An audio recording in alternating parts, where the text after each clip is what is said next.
The alarm did not sound like any alarm I had heard before. I was 3 hours into my posting on Meridian Anchor when the walls began to hum a low red pulse, and every human in the corridor stopped talking at once. Not screaming, not running, stopping. That silence scared me more than the sound did. My name is Kalis Thornvey. I come from the Concord of Rin, a people who speak through light instead of sound, who touch only in ritual, who plan every action 3 steps ahead before we take the first one. I had been sent to Meridian Anchor to observe the newest species in the galaxy, a species called humans, and to write a report on whether they were ready to sit at the great table with the rest of us. I did not know, in that first hour, that the report would end up being about something else entirely. A woman beside me set down her drink without spilling a drop and turned toward the sound like a compass needle finding north. Her name tag read Bennett. She did not look afraid. She looked like she had been waiting for this her whole life, and was almost relieved it had finally come. I asked her what the alarm meant.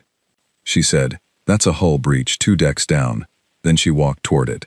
Not away from it. Toward it. I want you to understand something about every other species you will ever meet in the stars. When danger comes, we move away from it and let the trained few move toward it. That is how the Krish do it. That is how my own people do it. There are protocols. There are committees. There are 17 forms to fill out before a weapon may be drawn on a shared station, because shared stations belong to everyone, and everyone must agree before force is used. Bennett did not fill out a form. Bennett grabbed a fire suppression rod off the wall, checked it once with her thumb, and broke into a run. I followed her because I did not know what else to do, and because some small traitorous part of my mind wanted to see what a human looked like when the danger was real instead of theoretical. We reached the breach in under 2 minutes. A supply drone had drifted off its rail and punched a hole through an unpressurized cargo bay, and on the other side of that hole, in the vacuum, 3 dock workers were clinging to a support strut with their emergency tethers tangled around each other. The atmosphere was bleeding out through the gap in long silver ribbons that caught the light and made the whole scene look almost beautiful, if you forgot that beautiful things can kill you just as easily as ugly ones. Bennett did not wait for a rescue team. She did not check a manual. She wedged the fire rod into the hull breach at an angle I would later learn was exactly right to slow the leak, and she shouted 3 names into her comm unit before the door had even finished cycling shut behind her. I stood in the hallway and watched through the reinforced glass as a human woman I had known for 11 minutes put her own body between a hole in the universe and 3 strangers she had never met. The rescue took 4 minutes. It felt like 4 hours. When it was over, Bennett walked back through the airlock with a cut across her forearm that she had not noticed yet, and she asked me if I wanted coffee. I said yes because I did not know what else to say. That is how my first day on Meridian Anchor ended. Not with paperwork, not with a briefing. With a woman named Laura Bennett bleeding quietly into a napkin while she explained to me, as if it were the most ordinary thing in the world, that on a human station, whoever is closest to the danger is the one who deals with it, because waiting for permission costs lives, and humans have decided, a very long time ago, that they would rather be wrong and fast than right and late. I did not sleep well that night. Every sound in the station made me flinch. I kept hearing that alarm, that particular pitch built to cut through panic and denial in half a second, built by a species that has apparently needed that skill more times than I wanted to imagine. The next morning I requested a formal meeting with the station's human liaison office to discuss protocol. I was told, politely, that there was no protocol. There was only the duty roster, and whoever was on it did what needed doing. I asked what happens if the wrong person is on duty, if someone panics, if someone freezes. The officer who answered me, a quiet man named Daniel Cross, looked at me for a long moment before he spoke. He said humans used to ask that question a lot too, a long time ago. Then they stopped asking it. Not because the answer got better, because they realized the question itself was a luxury. On old Earth, he said, there was no version of the story where someone else came to save you in time. You were the someone else. Every single time. For every single person you loved. I asked him if that frightened him. He said no. He said it used to frighten his ancestors so much that they built an entire species around never being caught without an answer again. I wrote that sentence down in my personal log, word for word, because I did not understand it yet, and I had a strange, cold feeling that I was going to need it later. 3 days passed in a quieter rhythm. I toured the station, met traders from 6 systems, filed reports on shipping routes, and diplomatic protocol that no one back home would ever read closely. I began to relax. I began to think that the breach, and Bennett's calm violence toward the vacuum trying to kill 3 strangers, had been an unusual event, an outlier, not a window into anything larger. I was wrong about that, the way I would be wrong about almost everything I believed about humans in my first week among them. On the 4th day, a trade envoy from the Krish cluster asked to tour the human residential wing out of simple curiosity, the same way I might wander through a market stall I had no intention of buying from. He was turned away at the single unlocked door by a young woman half his size, who smiled the entire time she told him no, and somehow made the smile more unsettling than a raised weapon would have been. I asked her later why the door had no lock if she was only going to stand in front of it anyway. She said the lock was never the point. She was the point. A lock stops people who are willing to be stopped. She said humans learned a long time ago that anything determined enough to get through a door will get through a door. So instead of wasting time and metal on locks, they put something behind the door that actually mattered. I asked her what that something was. She said, us. That single word sat with me for the rest of the day, turning over and over, refusing to settle into any shape I recognized. Every other species builds walls to keep danger out. Humans, it seemed, built themselves into the wall, and dared the danger to try anyway. That night I filed my first honest report back to the Concord. I wrote that the humans of Meridian Anchor did not behave like a young species finding its footing among older, wiser neighbors. I wrote that they behaved like a species that had already survived something far worse than anything the rest of us had prepared for, and had simply never stopped preparing since. I did not know yet how right that sentence was. I did not know that within the week, I would watch that same preparation turn outward, against something that had drifted into our shared space with no warning and no mercy. And that when it did, every other delegation on that station would freeze exactly the way committees freeze, exactly the way locks fail, exactly the way careful, patient, reasonable species always freeze, when the moment finally demands something other than patience. And I would watch the humans move, not toward safety, toward the danger, the same way Laura Bennett had moved toward a hole in the universe on my very first day, because some quiet and terrible history had taught her species, long before I was ever born, that the ones who wait for someone else to go first are usually the ones who do not get a second chance to learn the lesson. The ship came out of nowhere, which is a phrase I used to think was an exaggeration until I watched it happen with my own eyes. One moment the long-range sensors showed clean space beyond the station's outer ring. The next moment there was a shape where no shape should have been, tumbling slowly, trailing a thin dark smoke that should not have existed in vacuum unless something inside it was still burning. Every alarm on Meridian Anchor lit at once, and this time, the sound was different from the breach alarm I had heard on my first day. This one was lower, older, built, I would learn later, for exactly one purpose, to tell every soul on the station that something had arrived that nobody had invited. I was in the observation lounge with a Krish trade envoy named Vras when it happened. Vras immediately began composing a formal request to the station council for an emergency session to determine jurisdiction. I remember thinking that was the correct response. That was the response my own people would have given. Gather the wise, weigh the risk, vote.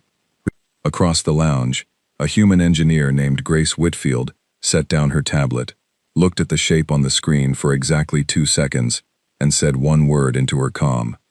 Weapons. Not a question. Not a request, a word, thrown into the air like a stone, already moving before it landed. I asked her how she could possibly know what the ship was before it had even been scanned. She said she didn't know. She said that was exactly why she said it. Because if she was wrong, the cost was an apology. If she waited to be sure and she was right, the cost was everyone on this side of the ring. I did not have an answer for that kind of math. I am not sure any of my people ever have. The unidentified vessel drifted closer, and the station's automated defense grid, the one every species had paid into equally, the one that was supposed to represent all of us acting together, did nothing. It simply sat there, waiting for the council to reach quorum, waiting for someone with the correct authorization codes to press the correct button in the correct order. I watched 3 human ships break formation from the docking ring without that authorization. They were small, ugly, almost, compared to the sleek diplomatic cruisers my own people favor. Built for endurance, not elegance, the way a good pair of boots is built for a long road rather than a photograph. I later learned their names: the Wren, the Half Moon, the Steady Rain, which I thought was a strange name for a warship until someone explained that humans sometimes name their weapons after the quiet things that outlast the loud ones. Vrass turned to me, furious, and asked by what right 3 unauthorized human vessels were moving to intercept an unidentified contact without council approval. I did not have an answer for him either. I only had a memory of a young woman standing in front of an unlocked door, telling me that the lock was never the point. The drone, because that is what it turned out to be, was old. Ancient even, a leftover weapon from an empire that had burned itself out of the history books before my species had even developed long-range travel. It had no pilot, no mind behind its eyes, if it could be said to have eyes at all. Only a set of instructions, written by someone long dead, that told it to treat any station bearing the old empire's rival markings as a target. Meridian Anchor bore those markings, faintly, layered under 6 generations of paint and renovation, invisible to every scanner in the galaxy except, it turned out, the drones. And except one human sensor operator who happened to still run a passive historical scan that nobody else bothered maintaining, because nobody else considered a dead empire's leftover grudges worth the processing power. Her name was Ellen Marsh, and I met her for the first time that day, standing over a console with her jaw set in a line I would come to recognize as the particular stillness humans wear right before they do something that terrifies everyone around them. She had flagged the drone 11 minutes before it fully decloaked, 11 minutes that no council vote could have used, because no council vote moves that fast, because councils are built by species who assume they will always have time, and humans, it seemed, had stopped assuming that a very long time ago. The council was still in session, still debating jurisdiction, when the Steady Rain put itself between the drone and the residential ring. I asked Cross, who had come to stand beside me in the observation lounge with a stillness that matched Marsh's exactly, why the ship's crew would risk themselves for a station that was not even fully theirs. Half the delegations aboard, myself included, had spent the last 3 days treating humans as guests, still earning their place at the table. He said the ship's crew was not thinking about whose station it was. He said they were thinking about how many people were standing between that drone and open space, and that the number was the only variable that mattered to them in that moment. I asked him if that was fear talking or something else. He said fear would have kept them docked. What moved them was older than fear. He called it a debt. He said humans have spent so much of their history owing something to the people who came before them, people who starved and froze and bled, so that later generations could simply exist, that the instinct to pay that debt forward, to whoever happens to be standing nearby when the moment comes, is not really a choice anymore. It is closer to breathing. I did not fully believe him, not yet. Then I watched the Steady Rain take a glancing hit meant for the outer residential ring, watched its hull flare and buckle along one flank, watched it hold position anyway instead of falling back to save itself, and I understood that Cross had not been speaking in metaphor. The drone was old, but it was not weak. It carried weapons designed to crack a planet's crust from orbit, scaled down for station combat, but still, according to every technical readout I later reviewed, capable of turning Meridian Anchor's residential ring into debris within a single firing cycle if it had been allowed a clear shot. It never got that clear shot. The Wren and the Half Moon closed the gap on either flank while the Steady Rain held the center, and for 6 minutes, which felt to me like the longest 6 minutes of my life up to that point, 3 small human ships did the work that an entire multi-species defense council could not authorize in time to matter. I watched Marsh the entire time. She did not look away from her screen once. Her hands moved across the console with a steadiness that had nothing to do with confidence and everything to do with practice, the kind of practice that only comes from a species that has trained its children, generation after generation, to function correctly, even when their hands are shaking on the inside. When the drone finally went dark, gutted by a coordinated strike that Marsh had calculated and relayed in under 4 seconds, the observation lounge erupted into noise. Delegates from 6 systems began talking over each other, some in relief, some already composing formal complaints about unauthorized military action on a shared station. The humans in the room did not celebrate. They did a head count. I watched Whitfield move quietly from group to group, confirming names, confirming faces, confirming that everyone who had been on that ring 5 minutes ago was still on it now. Only after the last name was confirmed did something in her shoulders loosen, and even then, it was not relief exactly. It was closer to the particular exhaustion of a task correctly finished. Nothing more, nothing less. I asked her afterward why the celebration in the room had felt so wrong to her. She said there would be time to feel something later, once she was certain there was nothing left to do. She said humans learned a long time ago that the moment you start celebrating is the exact moment you stop watching, and the thing you stop watching for is usually the thing that gets you. That night I sat alone in my quarters and replayed the 6 minutes over and over in my memory, trying to find the place where the humans had hesitated, had waited for permission, had asked whether it was truly their responsibility to risk 3 ships, and however many lives, for a station that technically belonged to everyone, and no one at once. I could not find that moment. It did not exist. There had been a threat, and then there had been 3 ships moving to meet it, and the space between those 2 facts was so narrow I could not fit a single word of debate into it. The council finished its emergency session 4 hours after the drone had already been destroyed. Their final resolution, printed and circulated the next morning, formally condemned the unauthorized deployment of human vessels, while simultaneously, almost in the same paragraph, thanking those same vessels for saving an estimated 1,100 lives. I read that resolution twice, and both times I found myself thinking of the unlocked door in the human residential wing, and the young woman standing in front of it, and her single quiet answer to my question about what was actually keeping that hallway safe. Us. It was starting to sound less like an answer and more like a warning, the kind other species were apparently supposed to have already understood, the kind written into the very shape of how humans moved through the galaxy, fast and unasked, and unafraid of being wrong in the direction of saving someone. I requested access to the ship's after-action logs, expecting military jargon, expecting cold tactical language stripped of anything human at all. What I found instead, buried in Ellen Marsh's own voice log recorded in the minutes after the drone went dark, was a single line that I copied into my personal archive and have never been able to delete since. She said, "We didn't have time to be scared, so we'll be scared later, together, when it's safe enough to afford it." I did not understand, that night, just how much later that would turn out to be, or how much more there was still left for me to learn about a species that had apparently decided, somewhere far back in its bloody, unforgiving history, that fear was a bill best paid, after the danger had already passed, never before. 3 days after the drone attack, I asked for permission to study human history in full, not the polished summaries handed to visiting diplomats, but the raw archive, the parts nobody edits for outsiders.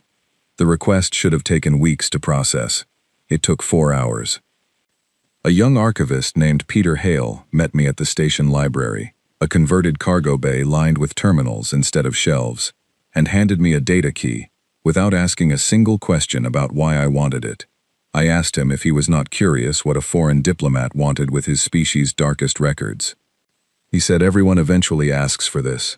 He said it was better to just hand it over and let people find their own way through it, because no explanation he could give would prepare me for what I was about to read anyway. He was right. I began, foolishly, with what I assumed would be the safest entry point. Early spaceflight. Rockets and math and the first tentative steps off a single small planet. I expected pride. I expected triumph. What I found instead was a species that had reached for the stars, while its own world was still actively trying to kill it, in every possible way. Disease that erased entire cities before anyone understood what disease even was.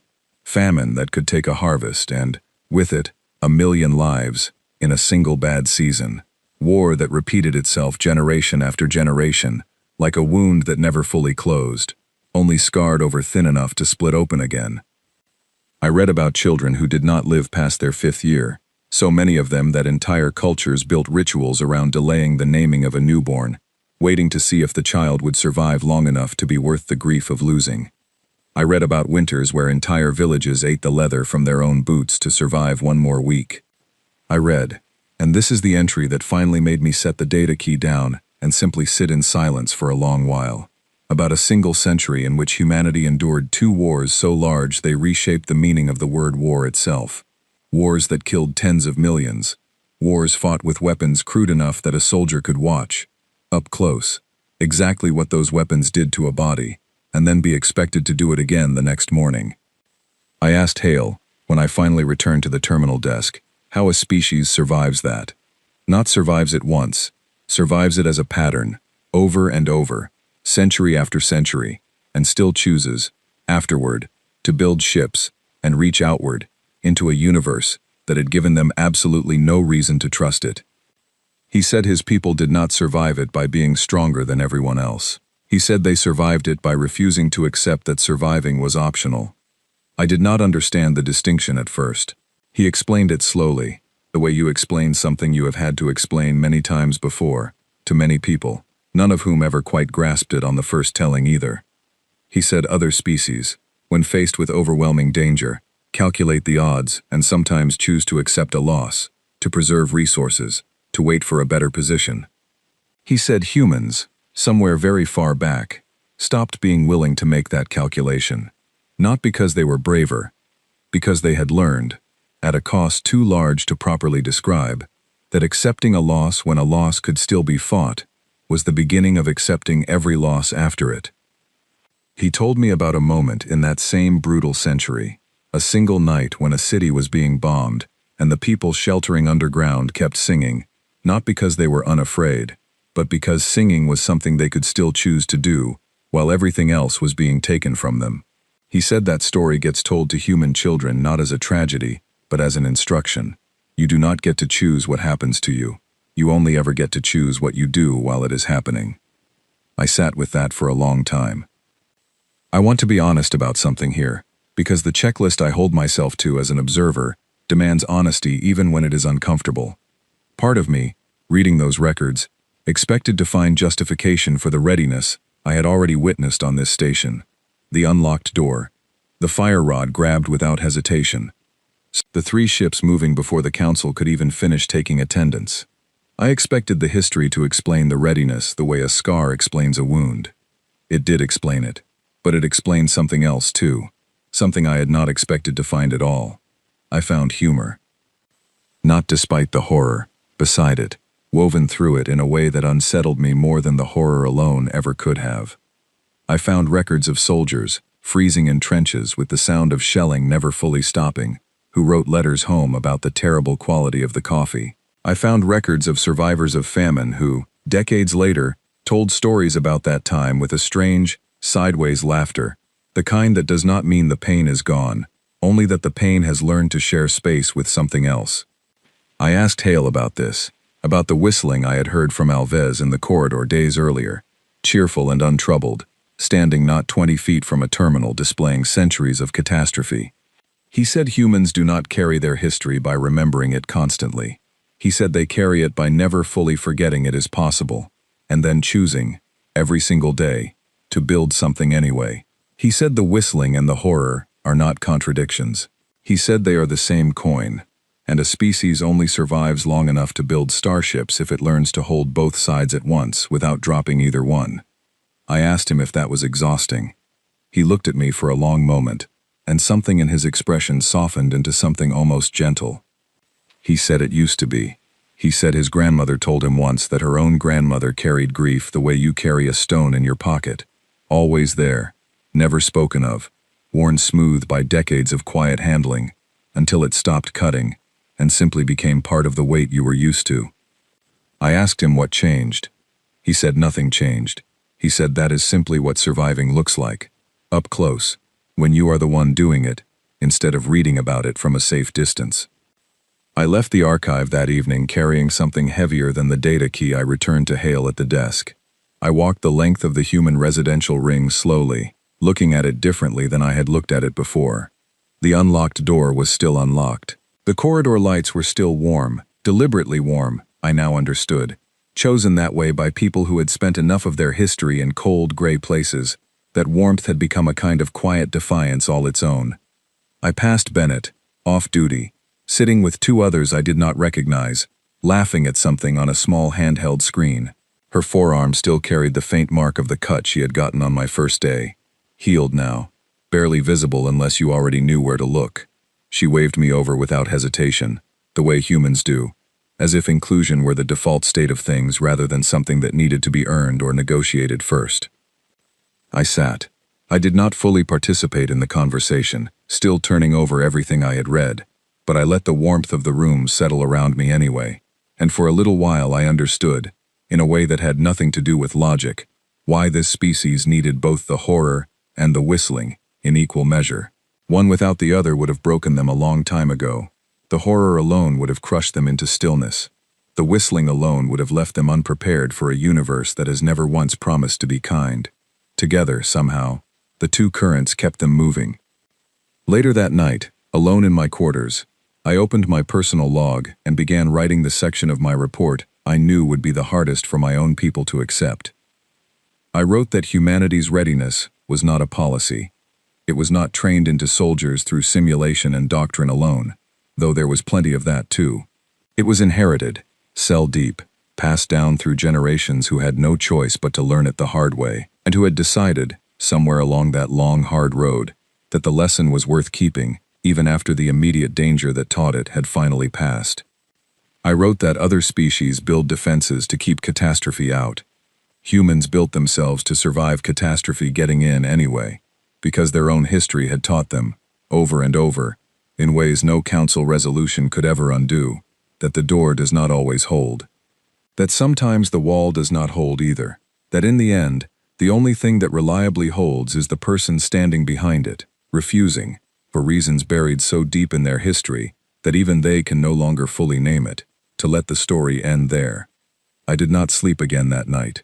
I lay in the dark listening to the quiet hum of the station around me, and for the first time since arriving on Meridian Anchor, the sound did not frighten me. It reminded me of singing in a shelter, sung by people who could not stop the bombs but refused to let the bombs be the only sound left in the room. I understood, finally, why the unlocked door was never really about the lock at all. It was about who was standing behind it, and what that standing had cost them, generation after generation, long before I or anyone from my Concord had ever thought to ask. I did not expect to become part of the story I had been sent to observe. It happened on an ordinary afternoon, if any afternoon on Meridian Anchor could still be called ordinary, after everything I had already witnessed. I was walking back from the trade quarter with a bag of dried fruit Bennett had insisted I try, arguing quietly with myself about whether the taste was pleasant or simply strange, when the lights along the corridor flickered once, then held steady in a pattern I had not seen before. Not red, not the alarm color, amber, slow and deliberate, pulsing like something patient. A man I did not recognize stepped out of a side corridor and took hold of my arm. He was not human. I want to be clear about that, because for one confused moment, I assumed the danger, whatever it was, must be coming from outside the station, the way it always had before. He was Krish, like Vras, but his eyes carried none of Vras's careful diplomatic patience. He said something quick and low in a dialect I only partly understood, something about a debt owed, and a Concord representative being worth more alive as leverage than as an ally. I understood enough of it to know that I was the leverage. I will not pretend I was calm. My people do not train for physical confrontation the way humans apparently do. We train for negotiation, for patience, for the slow art of making an opponent agree with you before they realize they have been persuaded at all. None of that training prepared me for a hand closing around my arm hard enough to bruise, or for the sudden, total absence of any clever words that might talk my way free of it. He pulled me toward the amber-lit corridor, away from the main concourse, and for 3 full seconds I believed, with a clarity that frightened me more than the danger itself, that no one was coming. Then I heard footsteps that were not running. They were walking, fast and level, the particular gait of someone who has already decided exactly what they are about to do, and sees no reason to waste energy sprinting toward it. It was Cross. He did not shout a warning. He did not ask the man to let me go.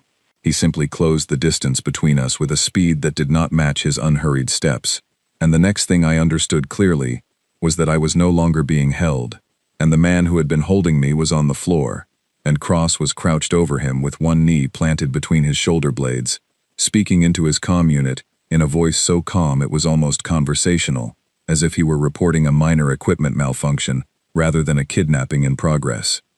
I stood frozen against the corridor wall, my bag of dried fruit somehow still clutched in one hand, and I stared at Cross the way you stare at something you thought you understood, and suddenly realize you have only ever seen from the outside. He looked up at me once he had secured the man, and his expression shifted, just slightly, into something gentler. He asked if I was hurt. I said no. My voice came out smaller than I wanted it to. He asked if I wanted to sit down. I said no again, though my legs disagreed with me on that point rather strongly. Security arrived within the minute, and the man who had grabbed me was taken away, still talking about debts and leverage, and a Concord bounty I did not fully understand, and did not, in that moment, particularly want to. Cross stayed with me the entire time, not hovering, not fussing, simply present, the way a wall is present, solid and unbothered, exactly where you need it to be, without ever making you feel small for needing it. It was Bennett who found us a few minutes later, having heard the Amber Alert from wherever she had been, and the first thing she did, before asking a single question about what had happened, was take the crushed bag of dried fruit gently out of my hand and replace it with a fresh one from her own pocket, as if that small correction mattered more than anything else in that moment. I laughed. I did not expect to. It came out of me sideways, cracked and strange, and once it started I could not immediately stop it, and underneath the laughing, something else was moving too, something that had been sitting very still and very cold in my chest since the moment that hand first closed around my arm. Bennett did not tell me to stop laughing. She did not tell me it was all right, or that I was safe now, or any of the careful reassurances my own people would have offered in that situation. She simply sat down next to me on the floor of the corridor, dried fruit forgotten between us, and waited, the way you wait out weather, patient and unhurried, until whatever was moving through me had finished moving. When it had, she asked me one question. She asked if I wanted to know why he came so fast. I nodded. She said Cross did not run because he heard an alarm. He ran because he heard my voice cut off mid-word over the corridor's ambient audio pickup, 3 full seconds before the Amber Alert even triggered. She said humans on this station are trained, all of them, delegate liaisons included, to notice when a conversation stops wrong. Not politely, not naturally, wrong. And she said that when it stops wrong, nobody waits for confirmation, because confirmation is a luxury bought with someone else's suffering while you wait for it to arrive. I asked her, my voice steadier now, why a human would risk himself that fast, for someone who was not even his own species. I was not human. I was not his ally by any treaty, not his responsibility by any formal agreement between our peoples. She looked at me like the question itself did not quite make sense to her, the way I imagine I must have looked to Cross earlier when I asked why the door had no lock. She said the treaty was never the point. She said humans decided a long time ago, somewhere back in that brutal history I had spent 3 days reading in the archive, that the line between who mattered and who did not mattered less than they used to think it did. She said it had cost them everything to learn that lesson, and once a species pays a price that steep for an idea, they do not set the idea down again just because the person standing in front of them happens to look different from them. That evening, station security completed a full review of the Amber Alert, and I was asked, gently, whether I wanted to file a formal complaint against the Concord bounty network that had apparently marked me, quietly and without my knowledge, as valuable enough to be worth kidnapping. I said yes. I filed it with hands that were only slightly unsteady. What I did not expect was the second part of that review, delivered to me almost as an afterthought by the station's chief liaison officer, a tired, precise woman named Sophie Lang, who I had barely spoken to before that day. She told me that the incident had triggered an automatic review of station protocol because it was the 3rd unauthorized human intervention in as many weeks, and the Multi-Species Council was, once again, drafting formal language about jurisdiction and authorization and the proper chain of command for responding to threats aboard a shared station. I asked her, tired myself now in a way that had nothing to do with the hour, what the council intended to do about it. She said the council intended to require prior authorization for any armed response by any delegation, human or otherwise, going forward. She said it as if reading a weather report, flat and unbothered, the way you describe something you already know will not survive contact with reality. I asked her if the humans intended to comply. She looked at me for a long moment, and something almost like sympathy crossed her face, the particular sympathy of someone explaining a fact of gravity to a person who has only ever lived somewhere with no ground beneath their feet. She said humans would sign whatever paperwork the council required. She said they would nod politely in every session. She said the language would be filed and archived and referenced in every future diplomatic briefing about the human delegation's cooperative status. Then she said quietly that the next time an alarm sounded on this station, human feet would move before that paperwork ever crossed anyone's mind, exactly the same as they always had, because paperwork does not bleed, and the people it is meant to protect sometimes do. I understood, sitting there in her office with the bruise on my arm just beginning to darken, that I had finally arrived at the true center of my report. Not the unlocked door, not the ships that moved before the council voted, not even the archive full of famine and fire and quiet, stubborn singing in the dark. The true center was this. Every rule, every treaty, every carefully worded resolution, meant to bind humanity's readiness into something predictable and controllable, would, in the end, mean nothing at all the moment a life was actually on the line, because humans had decided, long before any of us arrived to negotiate with them, that some debts are owed to the moment itself, not to the paperwork that comes after it. I went to find Cross before I returned to my quarters that night. I found him in the mess hall, alone, eating something plain and unremarkable, looking entirely unbothered by what had happened only hours earlier, as if putting a man twice his size on the floor of a corridor was simply one more task completed on an otherwise unremarkable day. I sat across from him and asked, finally, the question I had been carrying since the archive. I asked him how he lives with it, the readiness, the constant, quiet expectation that at any moment the floor might open and someone might need him to move before he has time to think.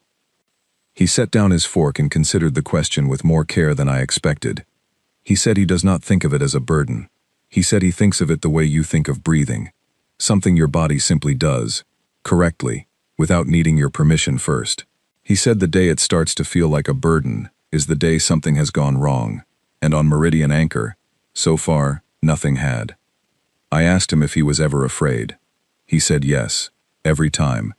He said the fear does not go away with practice. It just stops being allowed to decide anything. I did not have a response to that.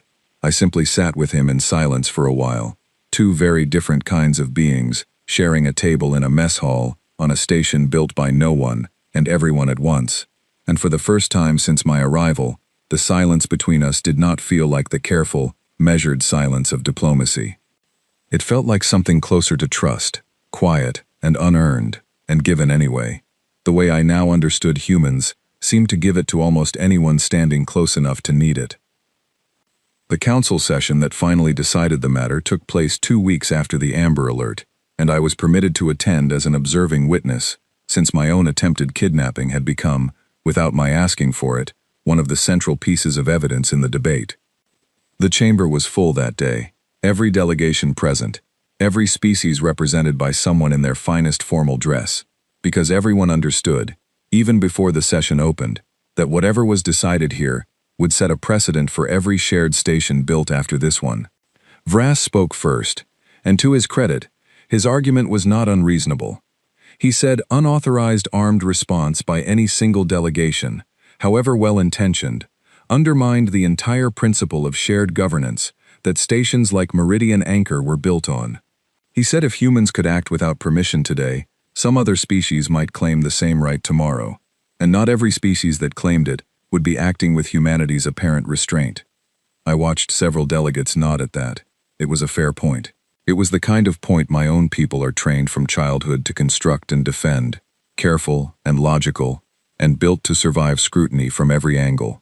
Lang spoke for the human delegation, and she did not argue against Vrass's logic at all. She agreed with almost every word of it.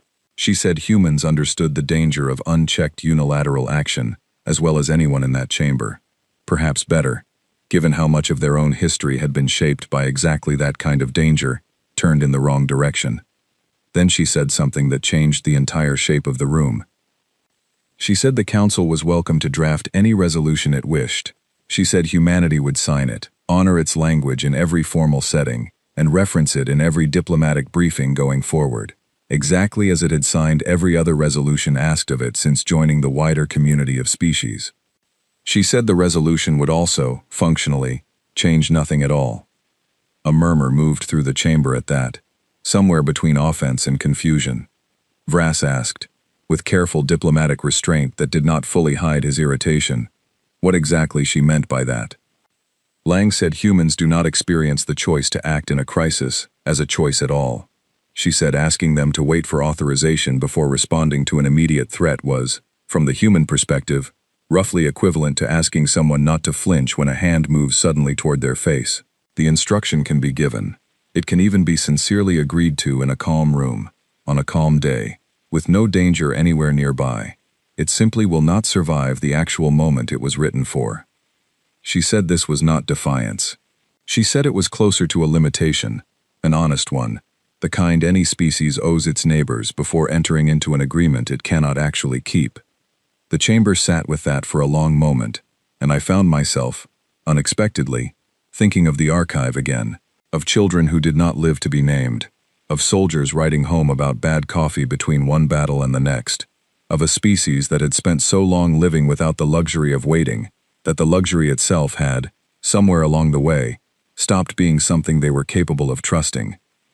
It was Cross who spoke next, invited forward by Lang, to address a question one of the older delegates had raised about human military discipline, whether readiness of this kind could ever truly be reconciled with restraint. He said something I have carried with me every day since, word for word, and I offer it here exactly as I recorded it, because I do not believe I could improve on it by changing a single syllable. He said humans are not choosing between restraint and readiness. He said they had simply learned, at a cost most other species in that room could not fully imagine, that restraint is what happens after the danger has passed, never during it. He said every human standing on Meridian Anchor would gladly debate policy, attend every session, sign every treaty, and argue every fine point of jurisdiction for as long as the room required, right up until the exact moment someone's life depended on the argument ending instead. He said at that moment, and only at that moment, the debate simply stopped mattering to them, not out of arrogance, but out of a kind of grief, so old it had become instinct, the grief of every ancestor who had ever waited one moment too long for permission that never came in time. The chamber was silent after that, in a way I had not heard it be silent before. The resolution that emerged from that session, after several more hours of debate that I will not recount here, because very little of it changed the outcome that had already become obvious to everyone in the room, contained a single clause that would go on to define every shared station built afterward across the length of known space. It stated that in matters of immediate, undefined threat to life aboard any joint facility, authorization requirements would be formally waived for human personnel and vessels, on the understanding, stated plainly in the resolution's own language, that such authorization would in practice never arrive in time regardless of what the Council decided. Every other delegation retained the standard authorization requirement. Only humans were named as exempt.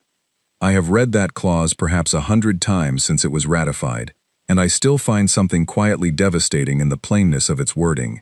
It does not celebrate humanity.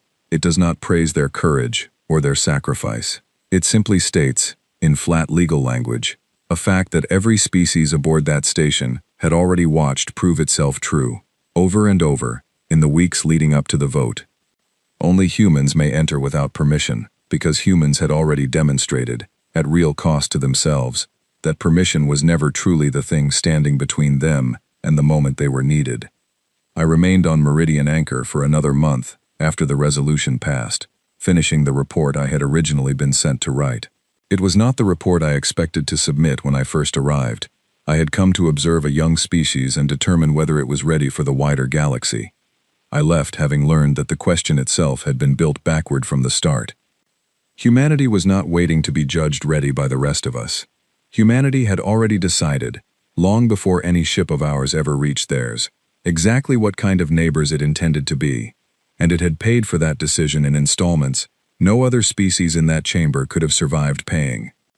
On my last evening aboard the station, Bennett found me in the observation lounge, looking out at the stars, the way I had looked out at them on my very first night, though I understood them differently now than I had then.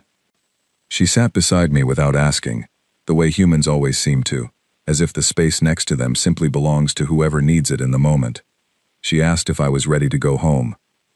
I said I was not entirely sure what home would look like now, after everything I had seen. She laughed, quiet and easy, and said that was probably a good sign. She said the people who come through Meridian Anchor unchanged are usually the ones who were not paying attention. We sat together for a while without speaking, and I found myself thinking of that unlocked door in the human residential wing, the one I had first noticed on my earliest day aboard the station, back when I still believed it was simply a careless oversight. I understood now that it had never been carelessness. It had never even really been about the door at all. The door was unlocked because the people behind it did not need one, because somewhere in their long, brutal, unlikely history, humans had decided that the strongest lock any door could ever have was not built from metal or code, but from the simple, unbearable certainty that whoever stood on the other side of it would move, without hesitation and without asking anyone's leave, the very instant it was needed. I did not say any of this to Bennett. I did not need to. She already knew it about her own people the way you know the shape of your own hand, too familiar to require explanation, too deep to ever fully put into words. Instead, I asked her, half joking, half genuinely curious, whether she would teach me that card game with the terrible odds one more time before I left.